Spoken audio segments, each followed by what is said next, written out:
Game 6 PBA Finals, 3-2 na ang series in favor of San Miguel Beermen. Tatapusin na ba mga idol? Matutuloy na kaya ang pagputol ng buhok ni Junmar Fajardo kay Keith Jimenez o hihirit pa ng Game 7 ang Magnolia Hotshots? Well, opening quarter mga idol, unang puntos ng laban galing kay Abay Junmar Fajardo. Sinagot naman niya ng 8 nating run ng Magnolia. Gio Halalon 6 straight points. Gandang panimula para sa Hotshots mga idol. Angas ng tondo Polly, pumakawala ng napakalayong tres. Sinunda ni The Beast Calvin Abueva, gandang cut sa ilalim. Bagyang nakaabante ang Magnolia Hotshots. Angat 8 na mga idol. Tyler Bay 200 slam dunk, 18-10 under 6 minutes mark. May counter run naman ang SMB. Benny Boatwright naman at Don Troliano kumaka na mga idol. Pero lamang pa rin ang Magnolia end of first quarter, 26-22. Second quarter, nakalamang na ang San Miguel Beermen mga idol. Don Troliano hot shooting pa rin. Pati si Junmar Fajardo tumikada din ng tres, 33-31 under 7 minutes mark. Pero Ian Sanggalang at Gio Halalon to the rescue sa Magnolia Hotshots. Balik-walo kanilang kalamangan mga idol, 44-36. Nagalit na ang 7-time PBA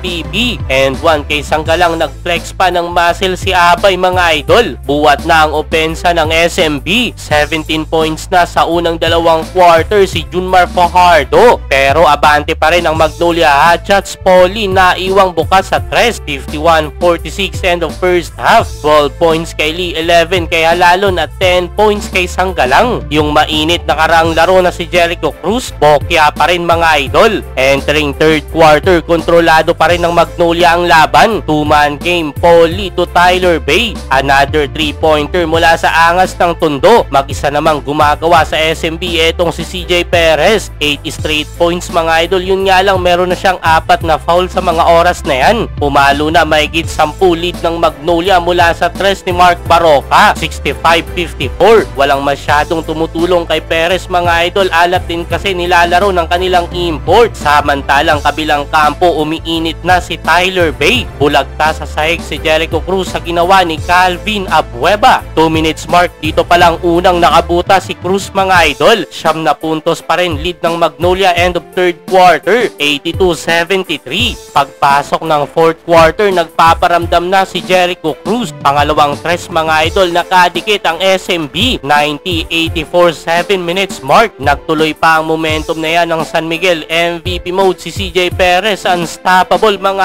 idol. Last 2 minutes, Jericho Cruz na naman mula sa tres. Isa na lang kanilang inahabol. Hype na hype si Cruz mga idol. At sa tres na to ni Chris Ross, nakalamang na ang SMB. 199. Di pa dyan natapos ang laban mga idol. Nagkasagutan pa ng clutch basket. Last 10 seconds, isa lang lamang ng SMB. Sala dalawang free throw ni CJ Perez pero naka-offensive rebound pa ang SMB.